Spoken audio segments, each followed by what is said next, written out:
The League of Women Voters is nonpartisan, but it does take positions on issues. Many times those issues are directly related to elections, but since education is a driver of democracy, the League also takes positions on educational policy as well. So the League at the state and national levels takes an interest in issues and supports or opposes related bills. Now it's my pleasure to welcome a panel from the Education Policy Innovation Collaborative, EPIC, a research center housed at NSU. EPIC partners with Michigan policymakers and educators to produce research that makes a difference for public schools and their students. They focus on school and district turnaround, teacher quality, instructional innovation, early literacy. Michigan policymakers and practitioners turn to EPIC to guide their work. And we have 3 people from EPIC here tonight. We have Tara, ex-school teacher. You only have to tell me a couple of times and I get the name and the face. We have Tara, whose work includes conducting and overseeing data collection and analysis for several different studies, including research about Michigan's teacher workforce, student learning, and recovery trajectories in the wake of the COVID-19 pandemic. Prior to working for EPIC, she served as Director of Mathematics Learning Center. She has a PhD in measurement and quantitative methods.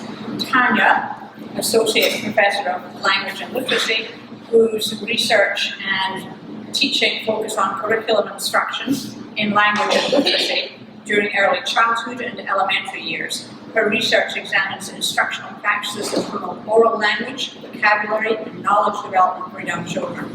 And she's a co-author of several books for teachers and parents. Jeremy Singer, postdoc researcher whose PhD in educational leadership and policy studies is from Wayne State. He previously taught in Detroit Public Schools, and he's a member of the team studying Michigan's partnership model of school turnaround. And the moderator tonight will be Betty. In front of you, you have 3 pieces of paper. One is a card. That's for you to put questions on as they occur. Usually I think of brilliant questions, and then when the person stops speaking, I can't remember what my question was, so write your question down. The other piece of paper is feedback. I want that for later. And the third piece of paper, the big one, is a flyer, a draft flyer, because it's not complete, about the follow-up to this, which will be on October 26th with the Superintendent Benjamin Schultner of the Lansing Public School District. So without any further ado, Betty and the panel, and we come to you. Who would like to go first? Great. Can everybody hear me? Yes. Yes. Great. Well, thank you for the introductions, and thank you so much for having us here today. I'm going to talk about the results from a couple of different research studies at EPIC, bounce between a couple of related topics, but important topics, both about student achievement and recovery in the wake of the pandemic, and about some of the staffing struggles that school districts across the state have been facing at the same time, and how those 2 things interact.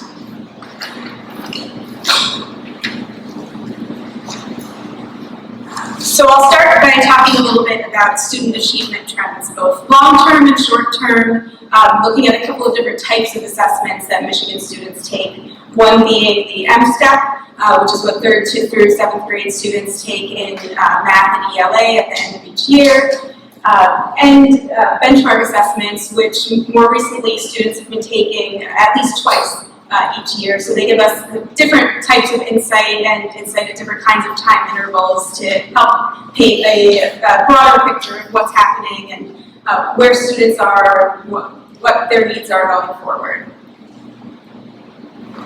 So first here, we see the percentage of students in Michigan who scored on the MSTEP within each of the 4 possible proficiency levels.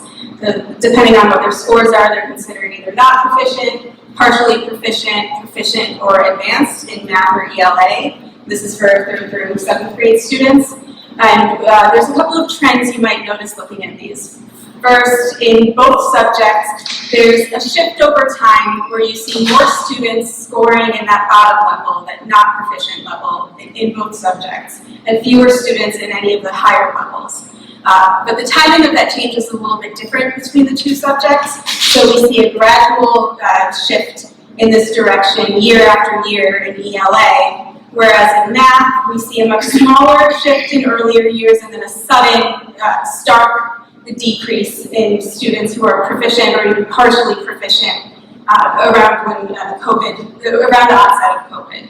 But there are some gaps in the data here. Right? There's a missing spot in 2019-20 because the tests couldn't be administered that year, and a kind of dull spot in 2020-21 because it's very difficult to really interpret the data from that year, given that a lot of students were still learning remotely or in hybrid formats and weren't required to come in for tests.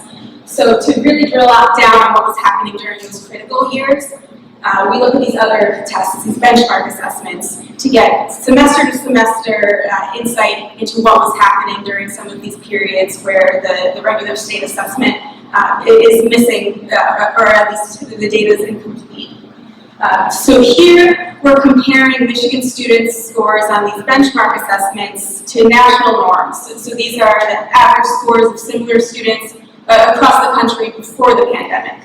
So if we saw the data points just falling along that dashed line, that would mean that Michigan students were doing about the same as students across the country did before the pandemic, though that isn't the case. What we see rather is that consistently, each semester from fall 2020 to spring 2022, Michigan students are below these norms. That even relatively early in the pandemic, in fall 2020, students were already at least slightly below norms, substantially below the norms in math, but fell further below that norm by the end of the 2020-21 school year. And we see some evidence of recovery, where scores get closer to the norm over the course of the 2021-22 school year, but as at the end of that year, students are still behind where we would have expected them to be based on these pre-pandemic norms. We also look at the amount of growth that students make over time, both within the course of the school year and over longer periods of time on both type of assessment. So starting here with benchmark assessments, we look at, well, how much growth did students make from the fall to spring of each school year, and how does that compare to the growth of similar students across the country before the pandemic? So the amount of growth that students are expected to make depends on a lot of factors. So we consider what subject area we're looking at, we consider students' grade levels, we also consider where they started at the beginning of the year, because typical growth patterns and trajectories for students vary along all of those factors. But after we take all of that into account, we can split students into these three groups to see, well, how many students are reaching what we would have considered a typical amount of growth for a year before the pandemic, how many are demonstrating growth but maybe less than would have been typical beforehand, and how many students are not demonstrating growth at all. So we compare that between what we would expect based on pre-pandemic trends across the country and what actually happened in Michigan in both 2020-21 and 2021-22. What we see here is that in 2020-21, fewer Michigan students achieved a full year of growth than would have been expected. But a significant percentage of students still did.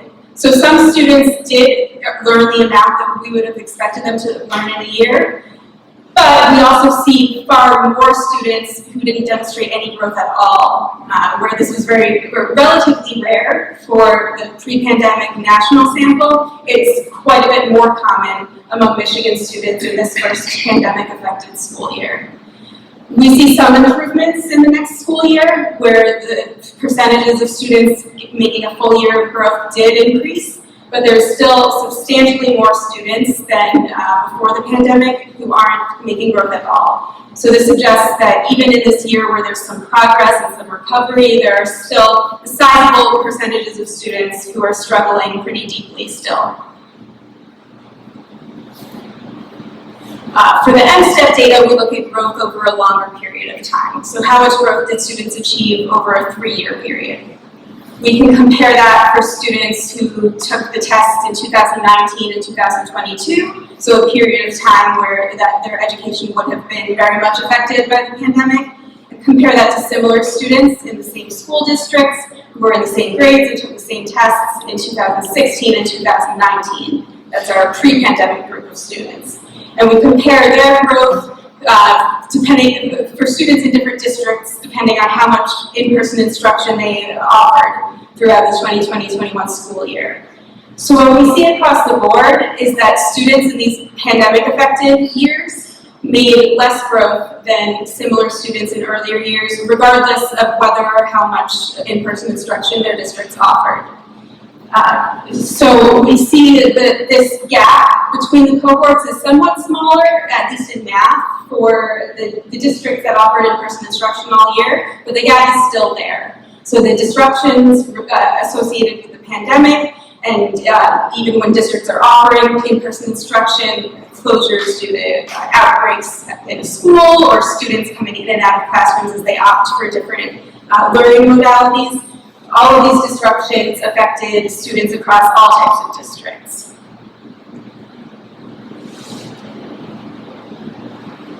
At the same time, I'm sure everyone here has heard a lot about the ongoing and in some cases worsening teacher shortages throughout the state, and the various struggles with staffing and recruiting and maintaining a stable staff to support student learning. So here I'll just show a few numbers and trends to support and quantify what that's looked like at the state level, and in some cases within different areas around the state.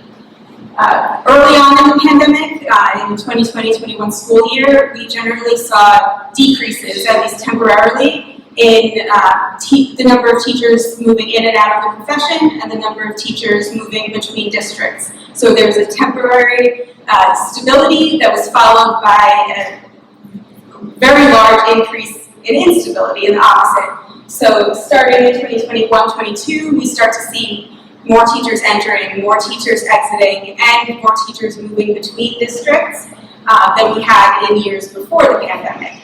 So this is an increase in instability that affects districts' ability to support student learning and recovery in the ways that they'd like to. While more teachers coming into the profession is a good thing, and it's certainly encouraging that despite the fact that all of these rates are increasing, we see a higher number of teachers entering than we do exiting. The new teachers entering the profession aren't necessarily always going to the places where they're needed the most. So here you'll see two maps. The first shows you our estimates of where across the state districts are facing the greatest need for teachers overall. There's all sorts of differences in which areas are facing shortages of all types of teachers, or teachers of with certain specializations who work with certain student groups. But these are our overall estimates of the extent of shortages. And then the next map shows you where the recent graduates from Michigan's teacher preparation programs are working as first-year teachers. And there are quite a few places in the state where these two graphs don't align in the way that we would like them to, where there are areas that really have a high need for educators, where new educators aren't going. Because of this, districts struggle with not only finding the number of teachers that they need to support their students' needs, but also the types of teachers that they need. So what we see as a result is these increasing rates of districts relying on teachers who are under-credentialed. What I mean by under-credentialed is teachers who are either not fully certified or who may be certified but don't have endorsements in the right subject areas or trained to work with the right types of student populations that they're placed with. And this is certainly a bigger problem in some parts of the state than others, but we see much bigger differences when we look across subject areas, where this seems to be a particularly acute problem across the state with science teachers, and in many parts of the state for special education and ELA teachers as well. So just to bring this all together and talk about what some of the key findings and implications and recommendations for moving forward from this combination of findings. First, it's clear that the COVID-19 pandemic has had a tremendous impact on nearly every aspect of K-12 education, but student learning in particular. I'm sure nobody is surprised to hear me say that, especially given some of the findings that we've shown. but this is what we've been hearing and seeing, seeing around us for years. And given the vast impact, it's going to take a significant amount of time and resources to be able to address the gaps in students' learning opportunities during the pandemic and provide them with the opportunities and the support that they need to catch up to where they otherwise would have been. It'll be extremely important to continue to support programs and fund programs that will help districts to address these needs. Second, students weren't all impacted in the same ways or to the same extent. So while continuing to monitor student learning outcomes is important for all students, it's especially important for the types of students and types of districts that were disproportionately impacted. And because we know how much students' learning experiences varied throughout the pandemic, we also are seeing that students now have, their needs vary, and where they are varies even more than it ever has in the past. So there's this increased need for differentiated instruction, for individualized support. And these types of support rely heavily on well-trained, dedicated staff who have enough time and space to be able to give students that type of support. So this is where the need to continue to support, fund, prioritize programs to not only recruit and attract more teachers to the profession, but also support the ones that we have and keep them in the profession. And now I'll pass things off to, I believe, Tanya. Thank you.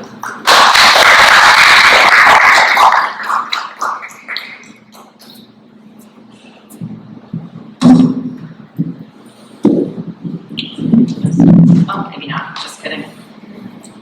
All right. I was going to hold it so I could move around, but that's okay. I was going to do a little interaction, but you're going to have to shout, and I'll try to hear. So I want to talk. I'm Tanya Wright. My area is really early literacy instruction that I work on. And I want to talk today about a couple of efforts to improve early literacy instruction that have been ongoing in Michigan. Am I doing that?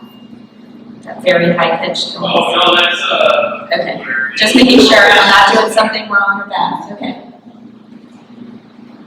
How do I get rid of it?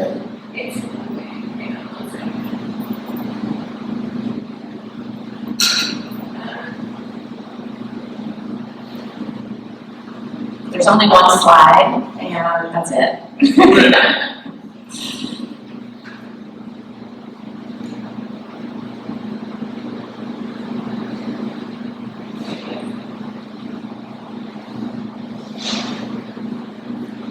you want to give Tara's presentation? Do you want to switch to it?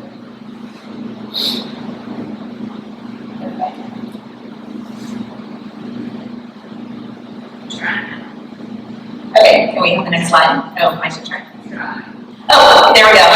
Whenever I talk about early literacy or reading, I like to remind everybody how complicated it is when we say, oh, let's just teach some kids to read, okay? So let's do an activity for a moment where we are all going to read something and think about what it takes to be able to read and comprehend that passage. And I always say uncomprehend because why would we want to say words and not know what they mean? Okay, so I put a passage up here. Might be a little hard because it's a bit far away, so I will actually look at it and say some of those words for you. So here we go.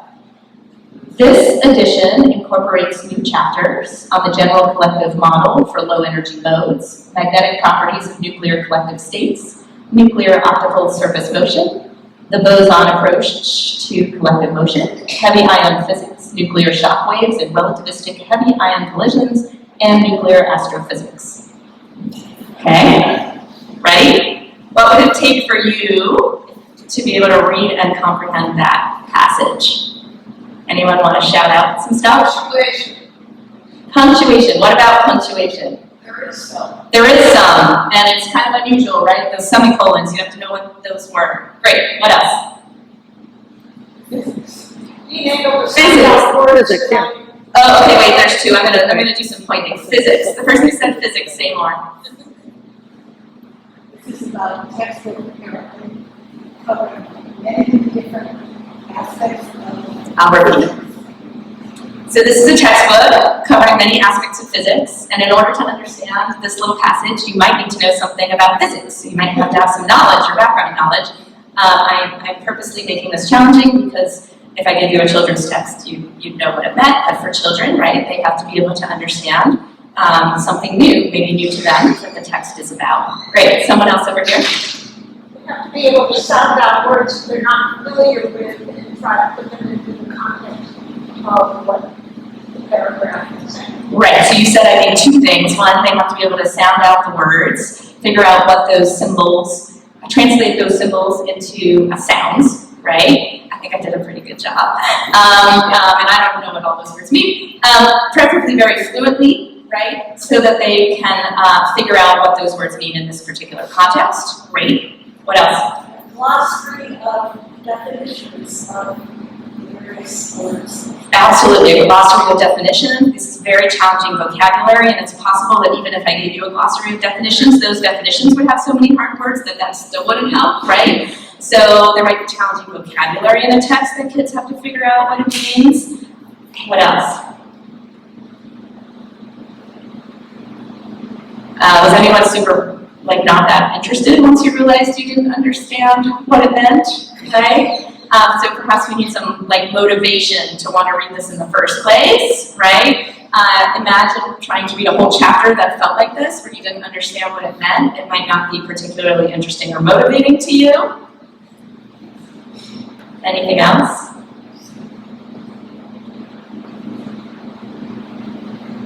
Of course, kids need to know things about letters and sounds and how those work together, right? To even figure out anything about getting to the point of being able to sound out the words. So what are the letters? How do those represent sounds in our language? So we've said a lot of things that are part of literacy instruction for young kids. Knowledge development, vocabulary development, oral language development, stuff about letters and sounds, stuff about sounding out new and challenging words, fluency, motivation. All of these are really important aspects of learning to read, and it is quite challenging because different kids may be more, find different aspects of their literacy development more or less challenging, and they need different instructional supports. So I just want to preface all of that, just so we can put ourselves in what's going on with teachers. When we just say, oh, we should all be able to just teach kids to read. No problem like that. That said, we've looked at some of our state data. Michigan does not do very well on national data either. So when we look nationally at how Michigan stands on literacy assessment, this is the nation's report card from 2022 results. This is the most recent results. Michigan was 44th in the nation on third grade reading. Okay, so while supporting kids' reading development is very challenging, there's not a particular reason why it should be more challenging in Michigan than in 43 other states. So we have some work to do to improve early literacy and early literacy instruction in our state. Oh, I went the wrong way. Okay, so I want to share some of our research that I've been part of with EPIC, about 2 initiatives in the state to improve early literacy instruction, or 2 areas that we've been taking a look at what's going on in the state. First is around professional learning for teachers, especially literacy coaching. So literacy coaching is the idea that some more experienced literacy educator is going to go into classrooms and work with teachers in their instructional context to promote higher quality literacy instruction in that classroom. This has been funded through state funding. It's in our state's reading law as a mechanism for improving instruction across the state. So we've been studying it, trying to check out what's happening and whether or not this seems to be happening in ways that are likely to improve instruction and help kids learning in our state. The second thing I want to talk about are the actual curriculum materials used in classrooms. So these are the materials that sort of define what kids are taught, how and when they're taught, and what sequence they're taught, and what's going on with those around Michigan, because of course curriculum materials are going to influence the instruction that kids receive.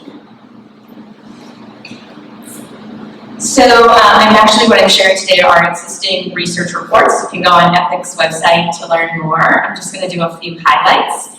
But if you go on the website, one of our recent reports is about Michigan's literacy coaching landscape.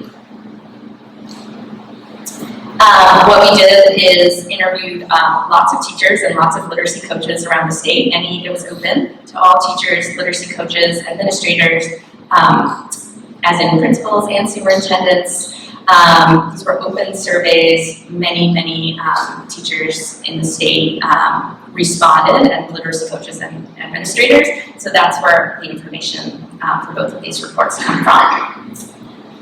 So a couple of positive findings from the report. The first is that we have literacy coaches in our state.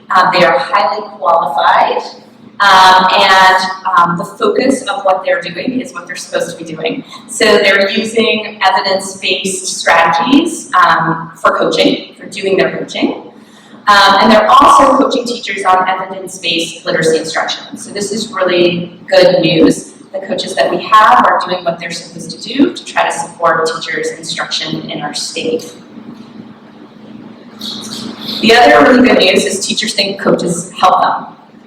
So the next couple of slides have a bunch of items that we give to teachers.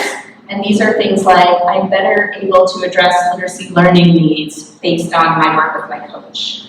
I'm better able to plan and organize my instruction. I'm a better literacy teacher.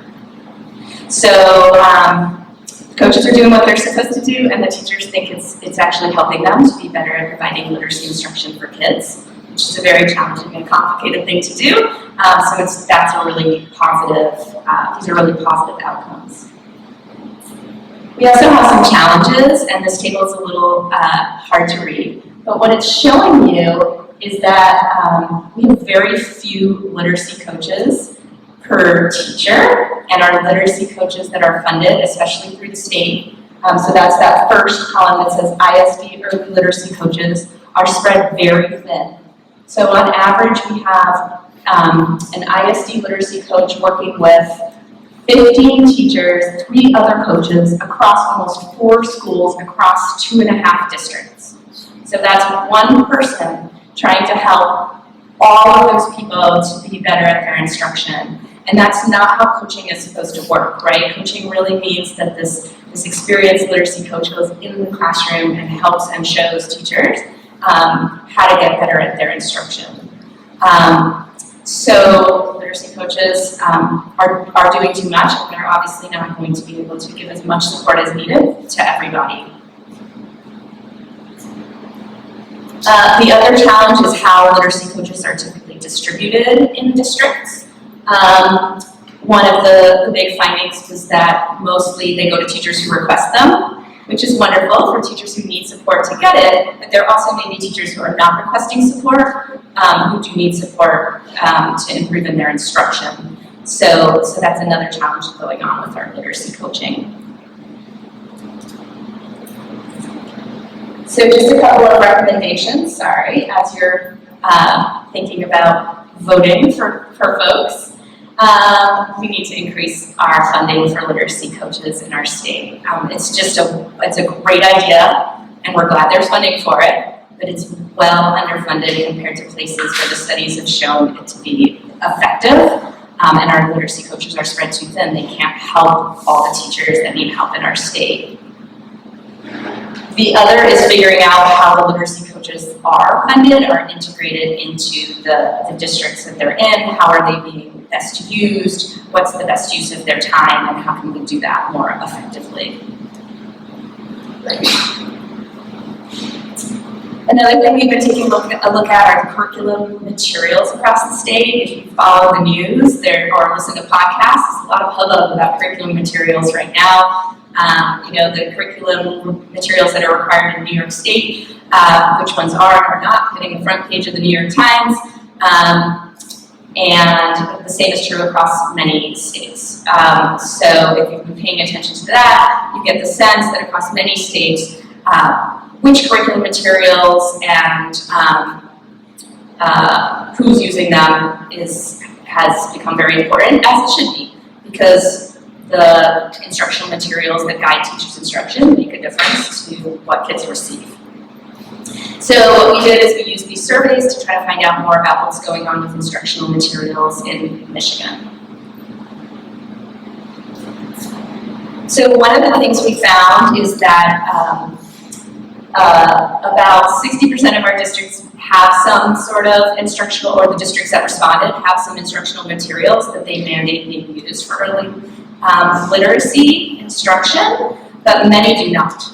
So what that should tell you is that the ones that do not mandate, maybe they would suggest some materials, or it may just mean that there are no recommendations made at all. And the concern in that case is that we're going to have different materials used from teacher to teacher within a school, or from school to school within a district. And what that means is kids will have a different instructional experience in some ways, based on what their teacher and or school happens to choose.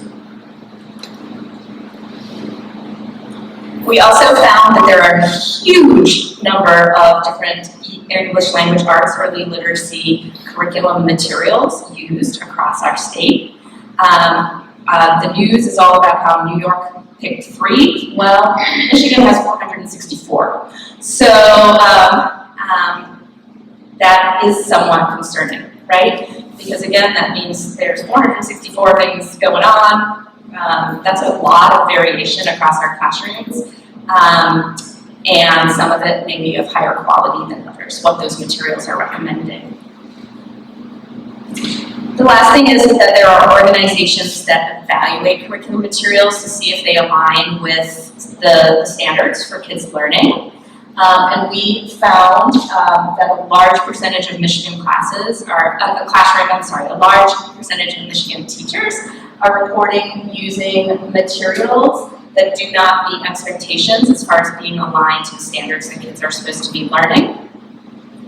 Some are partially aligned, and a few meet expectations, but the vast majority of classrooms are using materials that don't align to the expected outcomes for kids. So when we see that kids are being tested and on the standards, and they're not meeting the standards, like in Tara's data, that can be because they're not being taught the stuff that they were then being tested on. Maybe I'll explain what MESA is. So, MESA units were just units developed by MESA, which is the Michigan Association of Independent School Administrators.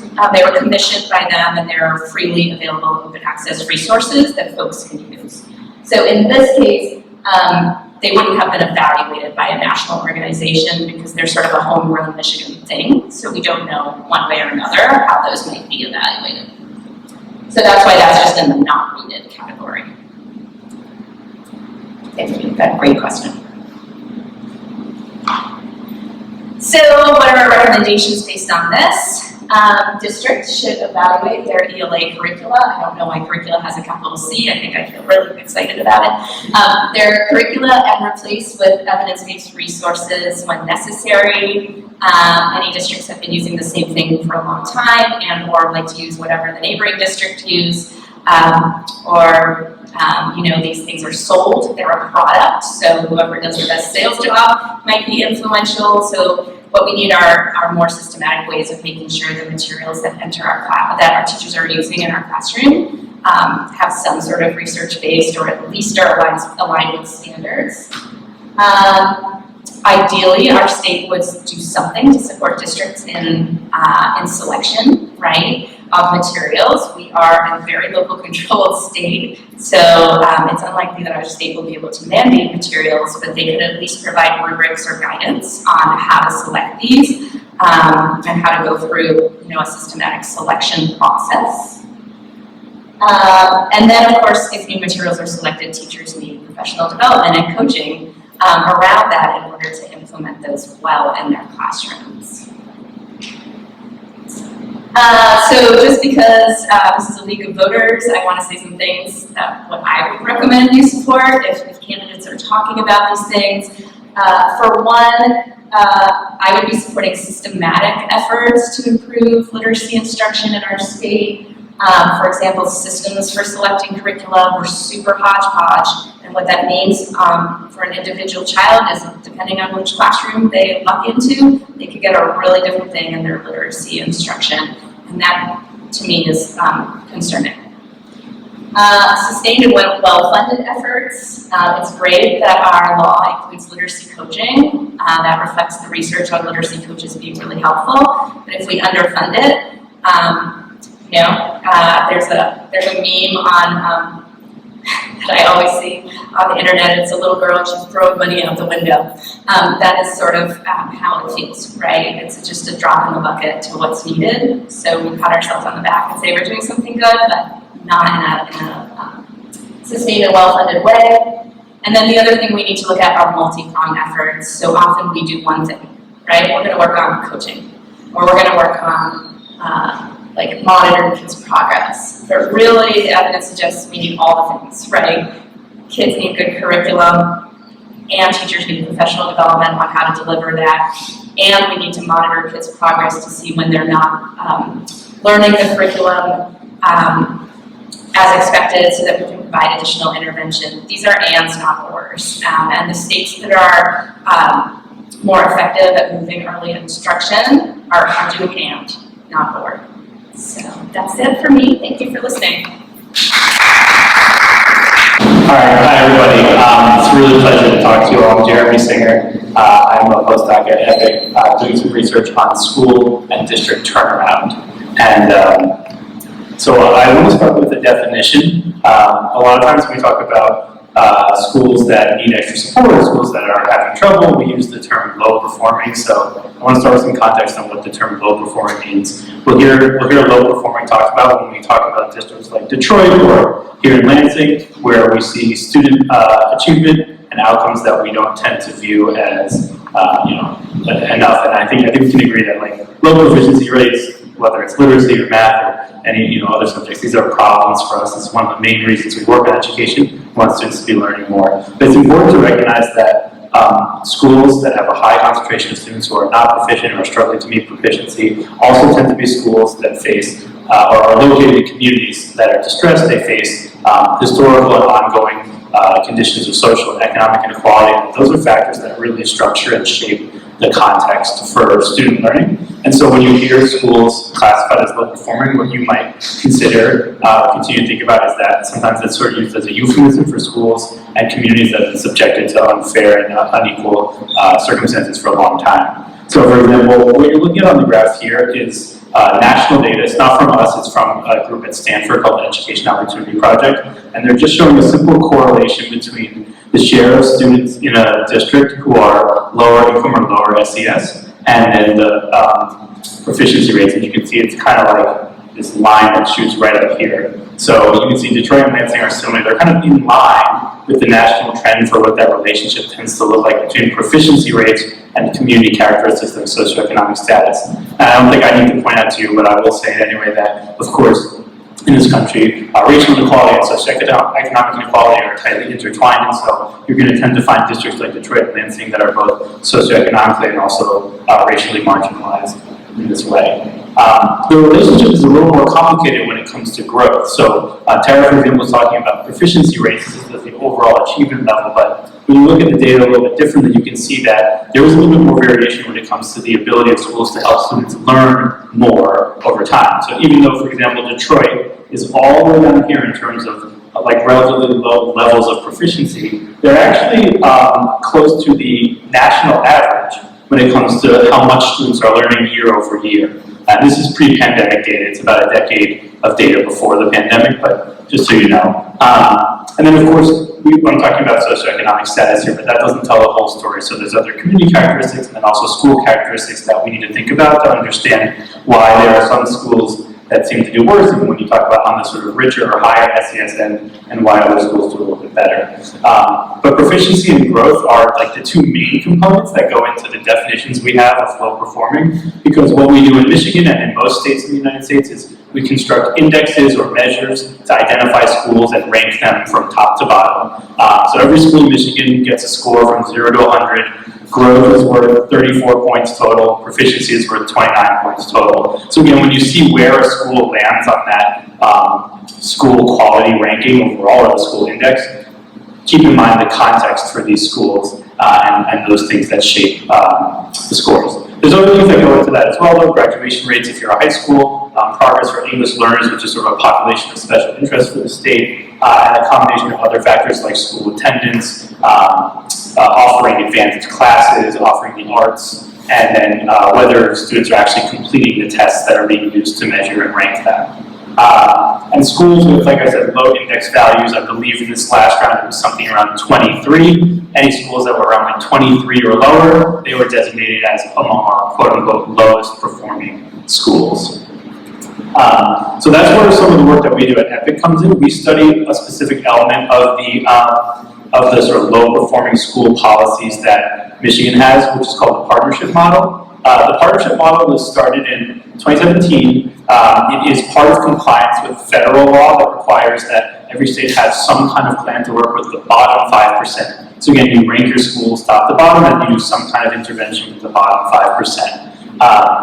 This is a really great thing that the state is doing because if you remember the Snyder administration and policies that happened at that time, what we did with low performing schools is we closed them or the state took them over. So this is really a stark alternative to that approach, which is more focused on, yes, applying some accountability pressure to these schools, but also providing supports and resources for them as well. And the idea is that there's supposed to be context-specific solutions. So as opposed to the state imposing an improvement plan or a set of improvements, they allow districts to develop those plans. Now, of course, there's some complications because districts have the freedom to choose the kind of curriculum they want to implement, some of which may have been on the list of partially or not adequate. But in general, it does allow for districts to think about what assets they have and what their context looks like. And then the partners, the reason it's called a partnership is because largely these districts are supposed to be seeing themselves as in partnership with the Department of Education, with their local intermediate school district or regional education service agency, who can provide things like literacy coaches and other forms of support. And then again, just to point out, just as we saw in the national data, the sort of demographic context for our partnership schools is these high poverty, racially segregated contexts. Most students are both Black and low income in these contexts. And so again, it reflects that historical and ongoing inequality in our society. This is just a complex way of summarizing a lot of what we were talking about there. And so I just want to give you a preview. So currently right now, we're in what's known as the fourth round of the partnership model, but the rounds don't really make sense because over the last couple of years, we had rounds 1, 2, and 3 all happening at the same time. But so these are the results for the first 3 rounds of schools. The green line here are schools that remain in this turnaround or low performing or partnership status. And so you can see that at the time they were identified in 2017, they were on a little bit of a downward trend, and they've actually held pretty steady. So even though they declined like many schools did over the course of the pandemic, it's part of the evidence that we have that their status as partnership schools or as turnaround schools actually helped them weather that storm a little bit. And at the same time, the dark blue line shows schools that were released from their partnership status.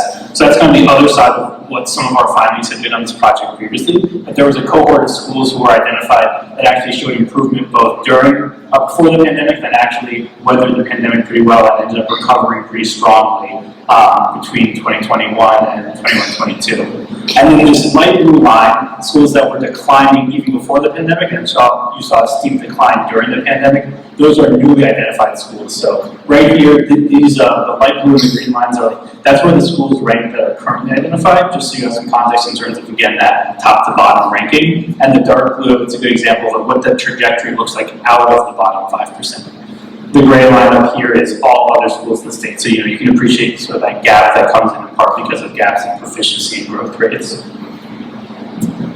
So that's more context on the policy and what we're doing for those low-performing schools here in Michigan. To give you a little bit of background on what we know works from broad literature, not just from what we've done here at EPIC. But there are definitely some things that we've identified that help and that work well. One is extended learning time, so that can mean extra time during the day. It can mean extra time throughout the year. or it can even just mean using your time more effectively during the school day, limiting interruptions, increasing the block of time you have for literacy instruction. We know that improving teacher quality matters, so that's about recruiting and retaining high-quality teachers. The districts that we're talking about tend to have a hard time and have high turnover rates. I'll show some information about that. But it's not just about recruitment and retention, it's also about things we talked about earlier with professional development and strengthening the quality overall of the teachers in the district. And then we know stronger school culture and climate and leadership can make a difference, and of course funding. We know that more money can make a difference. When schools spend that money well, it makes a really big difference, but even if they spend it only okay, that can still make a big difference for students, which is great. But there's also lots that we don't know. It's just important to keep in mind that we only have evidence about the things that we study. We really only can study the things that we actually do. So it's important to remember that we try a lot in education, but there's plenty of things that we don't actually try. There's just I'm just going to move on actually for the sake of time, but I think you can imagine a number of different approaches to resolving educational inequalities and our societal inequalities more broadly that are outside the realm of what we tend to focus on. And then we have some limitations in terms of understanding what the conditions are that help schools and districts improve. I can answer more questions about this, but I just want to make sure I cover some of the key findings from our work.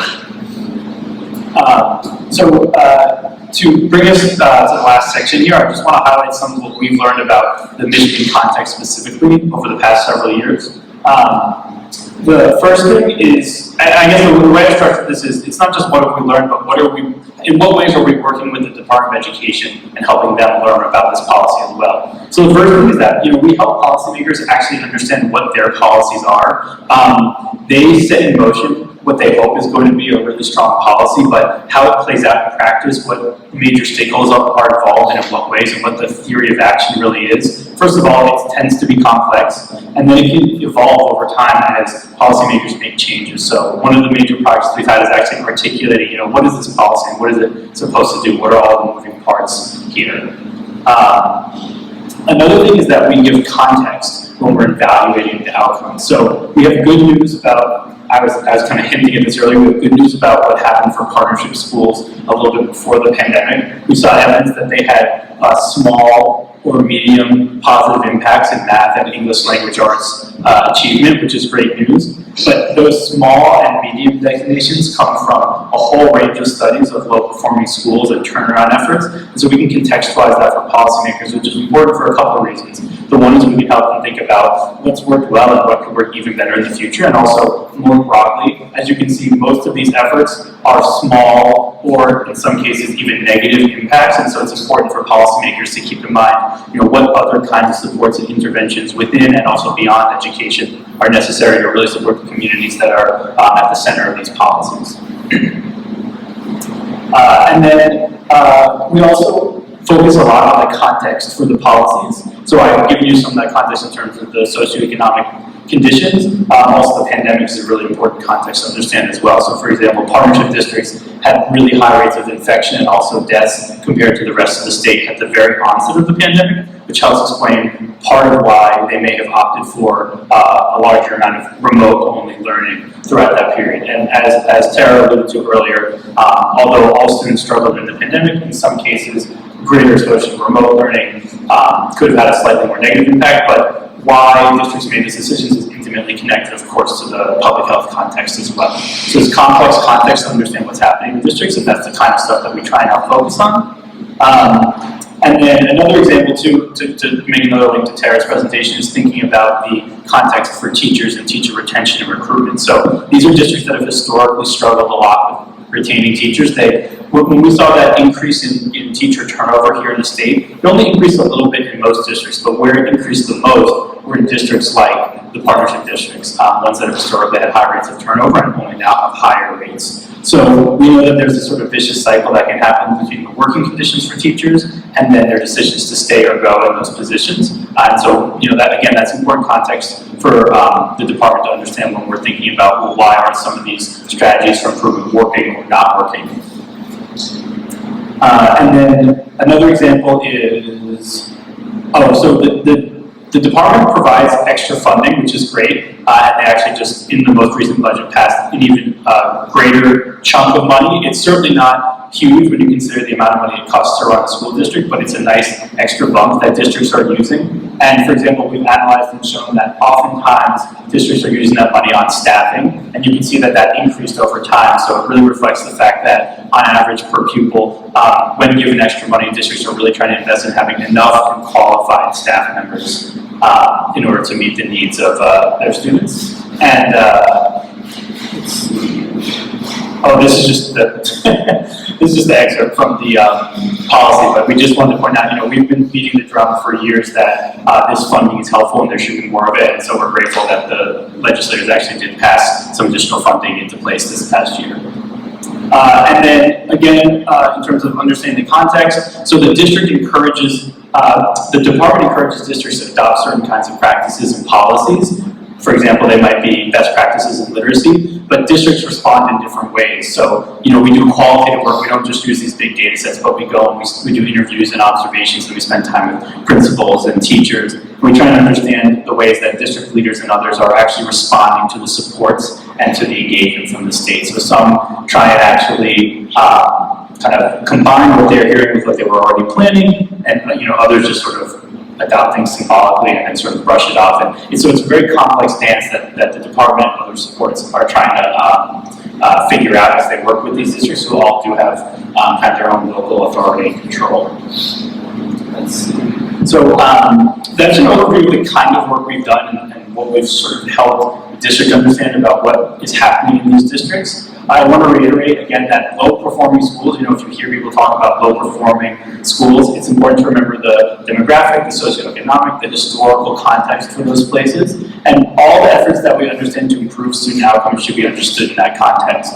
And we know that there are some things that can lead to improvements, in particular incremental improvements for students. So Michigan's partnership policy is like a good example of one of those policies that focuses on seeing that incremental improvement over time. And although some of that progress was disrupted to an extent during the COVID-19 pandemic, we did see evidence that it was helping some schools and districts before that.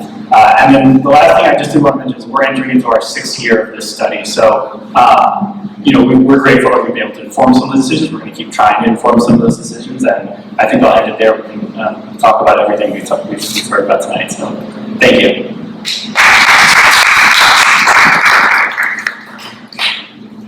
And now you can judge differences between the school districts with large homeschool populations and charter school populations.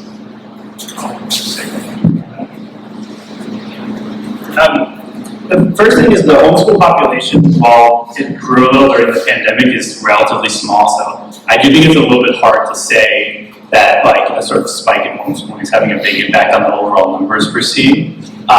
Disenrollment in general during the pandemic is a big problem. We saw like diverging patterns in some ways. So in the first school year, 2020-21, we saw that students who were more disadvantaged, both lower income students and also racially minoritized students, were a little bit more likely to not show up in that kindergarten cohort.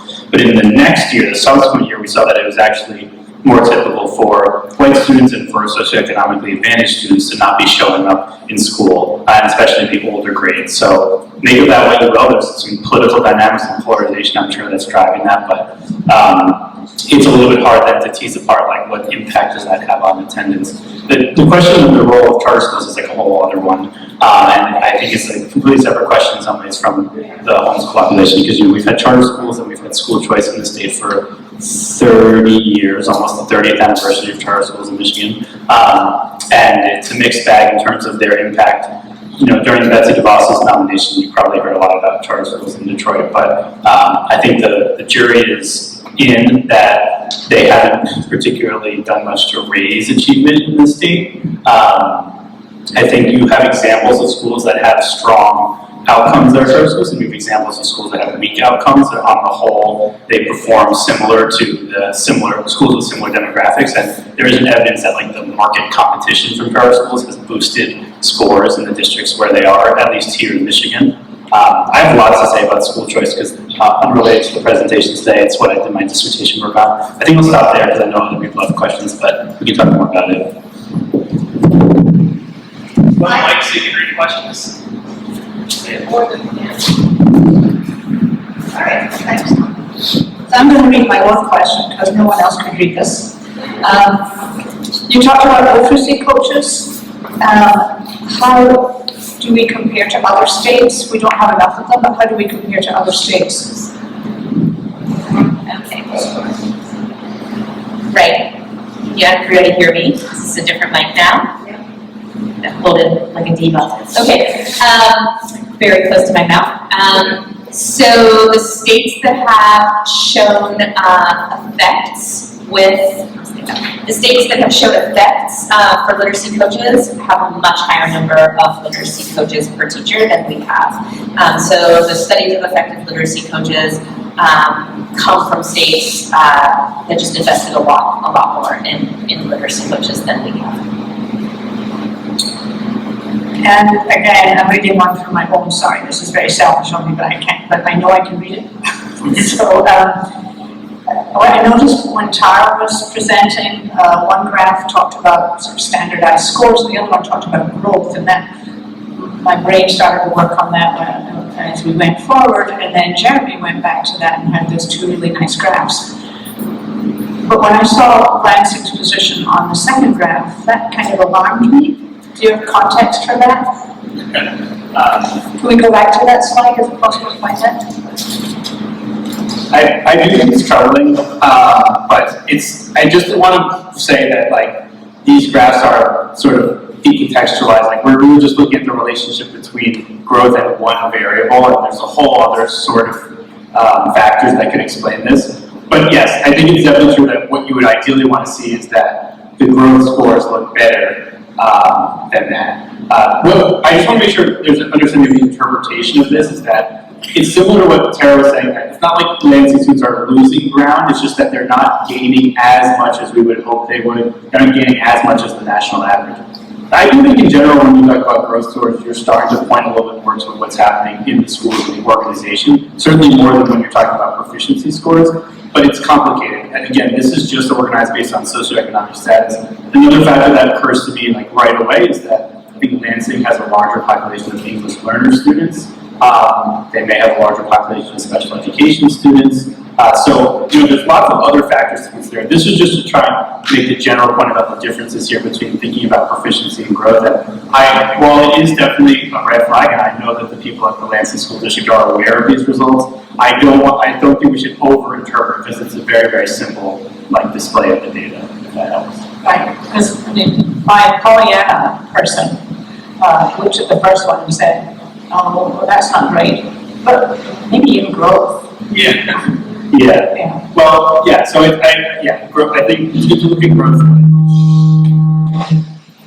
Good not to overinterpret the everything that's in the graph. Yeah. Most of the districts have used up the COVID money now. How technically, and what impact do you think the loss of COVID funding will have on students in classrooms this year, and literacy coaches, etc.?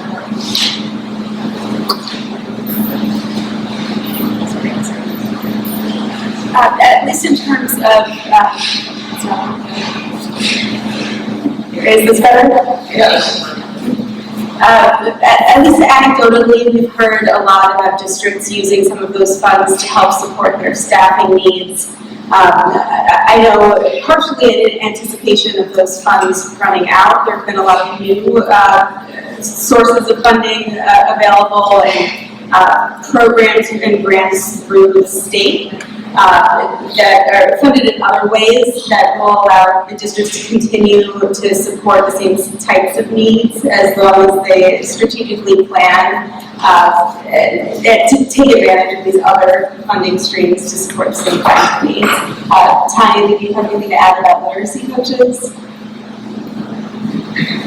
So schools and districts may be, so there's state-funded literacy coaches, and then there's schools and districts who are using part of their budget for literacy coaches. Obviously, if in the long-term budget goes down, you can't have as many extra kinds of staff, and things like literacy coaches tend to be what gets cut, because you at least have to have a teacher in every classroom, right? So when there's not a teacher in every classroom, the coach gets moved into the classroom, or the coach gets cut when there's not funding. We need a definition of student growth. I'll give you two, because we defined it two different ways, at least in the study that I showed you.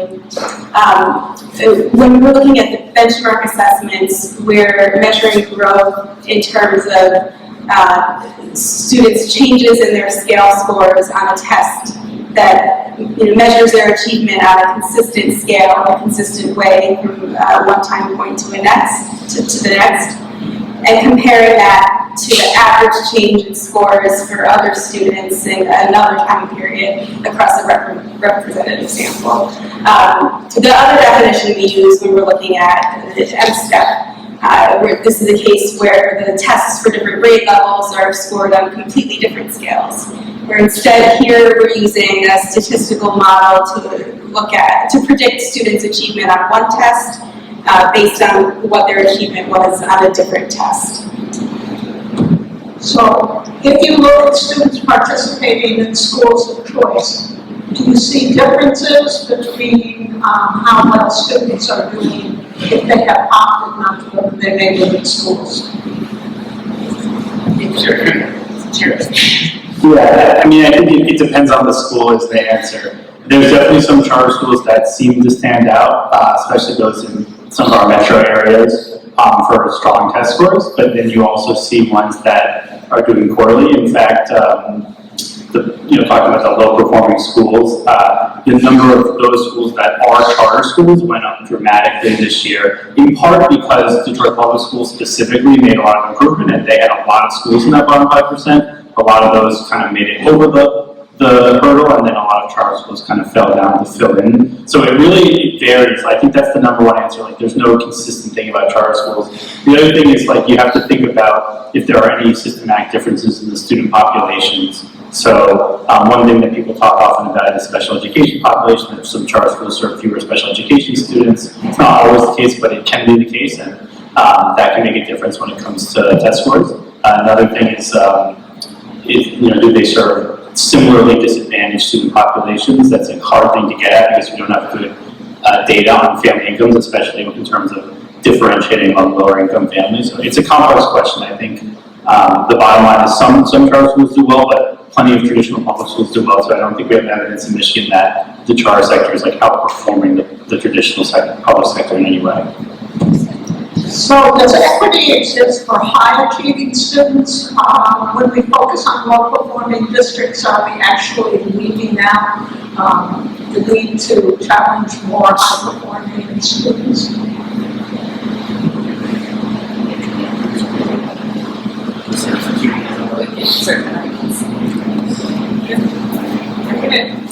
I'm gonna jump in on this one and say maybe we'll come back. Maybe we'll come back to talk about that, because EPIC does have a project where we're participating in the National Gifted and Talented Education Research Consortium that's funded out of the University of Connecticut. So we might know more about that soon.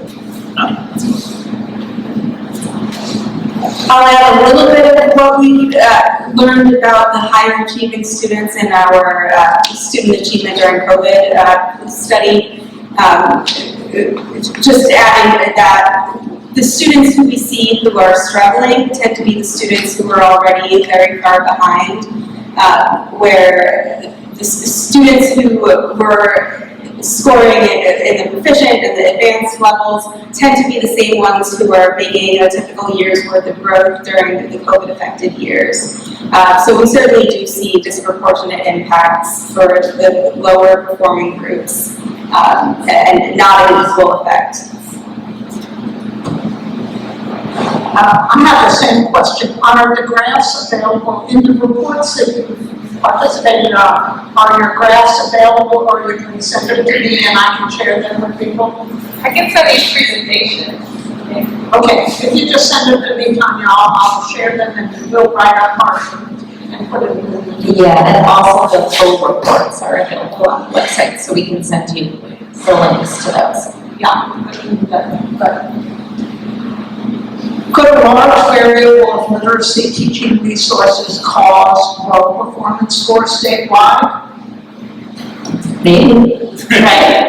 If you think about the idea that, like,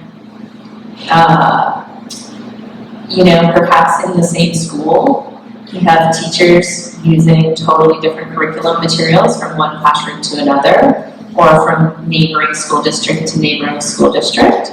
Those kids are getting likely getting quite different instruction, and that can make a big difference depending on whether they're getting higher quality instruction or lower quality instruction. So I don't think we know that directly, but we do know that the variability is at the very least inequitable, we love local control in Michigan, but the idea that a kid in classroom A needs totally different instruction to a kid in classroom B doesn't really align with what we know about literacy development and having some research-based instruction that we really think should be happening in every classroom for every child every day. Given the effect that school organization has on teacher turnover, how is the issue of teacher turnover being addressed in the partnership schools and the turnaround schools, and I would add in the colleges of education? Well, I'll just say that they're trying their hardest in the partnership schools. The teachers are trying their hardest, and the schools and districts are trying their hardest to keep them there.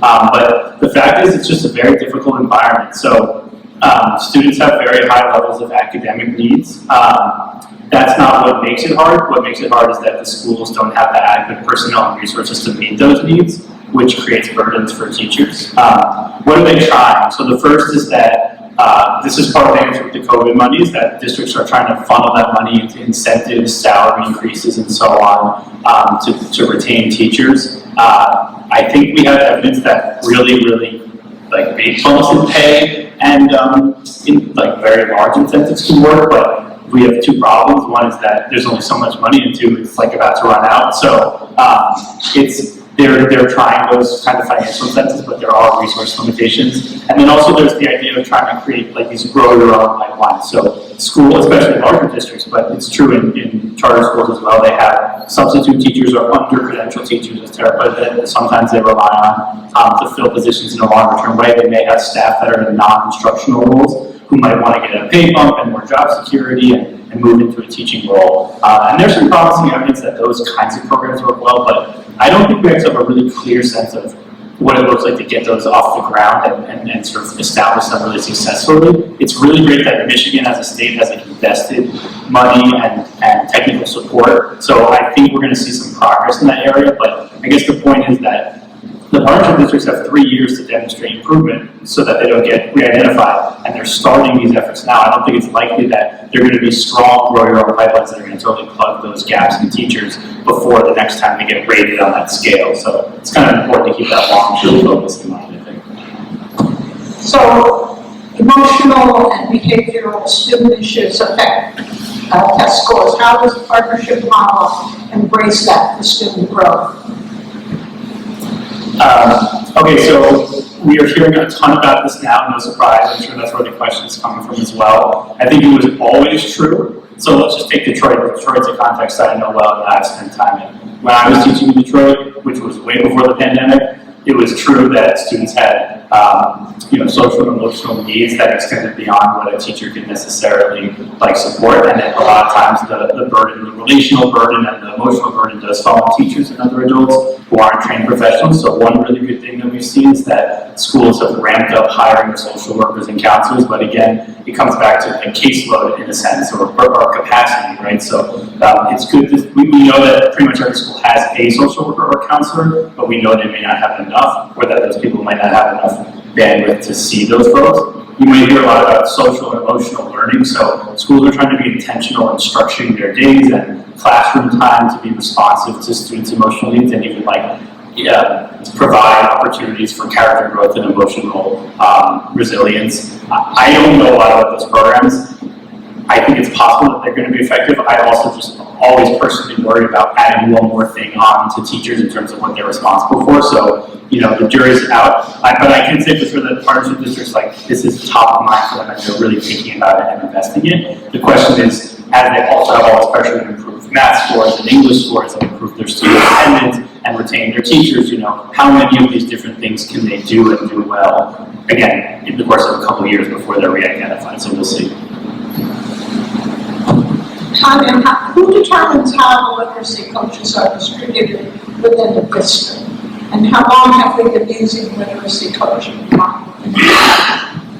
So we have a couple of different ways. When we say literacy coach, that means a few different things. Sorry, the podium is blocking some of you for me. We have literacy coaches that are funded through the state directly under our state's Read by Grade 3 law, which required that there be a literacy coach at each ISD and provided some amount of funding for that. That's one per ISD, right? So think about some of our larger ISDs or some of our more rural ISDs, which have lots of districts who are far away. That's one person. We also have districts who can make some decisions about their funding and staffing, who are hiring additional coaches. And we also have some coaches that districts assign to the school level.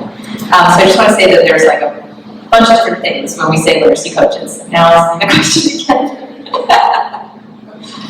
We're asking about distribution and whether or not there are models from other states that have been shown to be. Right, okay. So distribution, not a lot of people to distribute.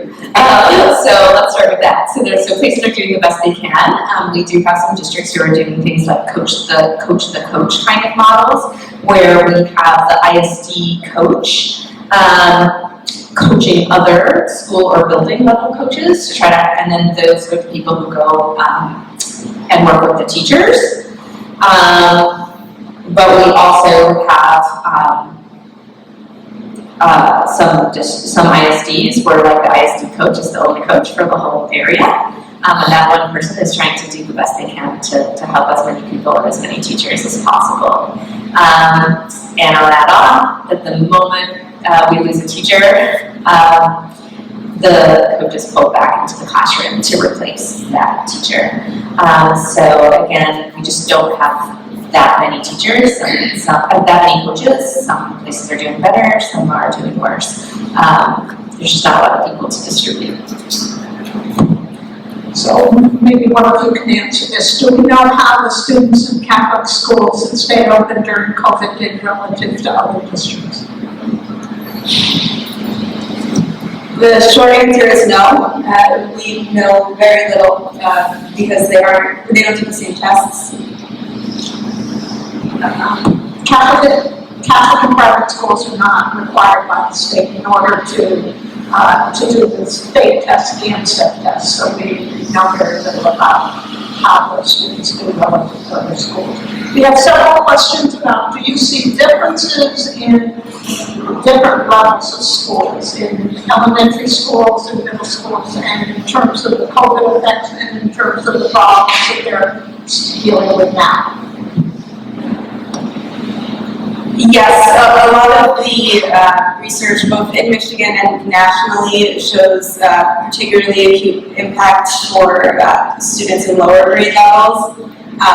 Though it's also important to note that students in higher grade levels often weren't prioritized in back to in-person efforts, where districts were specifically encouraged to open up those opportunities to students in grades K through 5 first, and the opportunities for older students eventually came. They came later. So there's reason to believe that older students would have been affected in different ways, even if the experience of learning remotely in the same amount of time didn't impact them the same way as it did the younger students.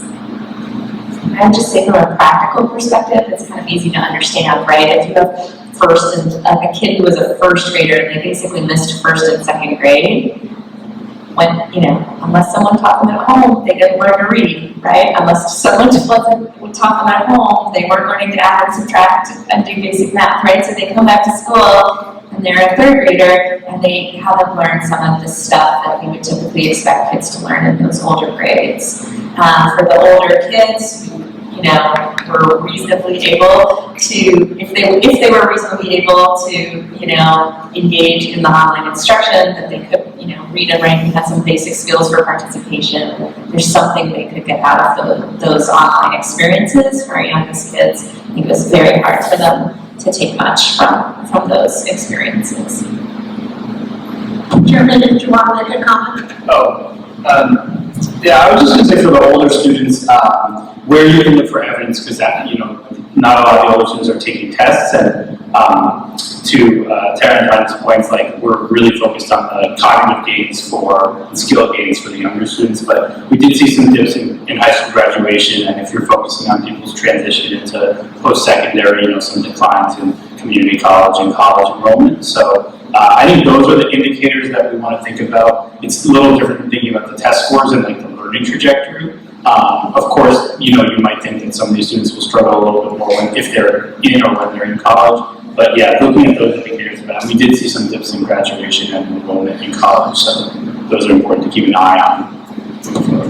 We know that the new superintendent is going to ask us to help out in Lansing schools. Can you give us some ideas in which you think women who are smart and caring and would like to see all children succeed, besides our family members? What would you recommend that we think about doing?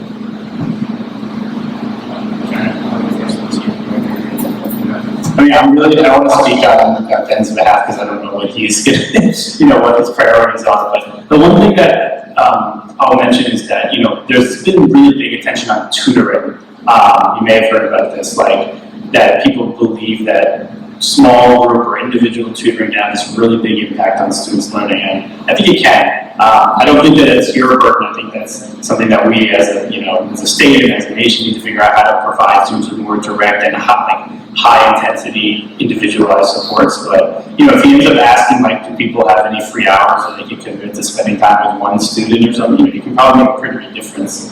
Because what we do know is that in the Lansing School District and other school districts like Lansing, they are struggling to implement things like tutoring because of the strain on people and because of the challenges in getting like core literacy and other forms of instruction right. Like they're more focused on strengthening the foundation of their schools, and that's made it harder to implement those things that like supplement or accelerate student learning. So, you know, I think there's lots of ways you can help out, and I really don't expect everyone here to sign up and, you know, work with a cohort of students every day, but I do think tutoring has been shown to make a really big difference if it's done well.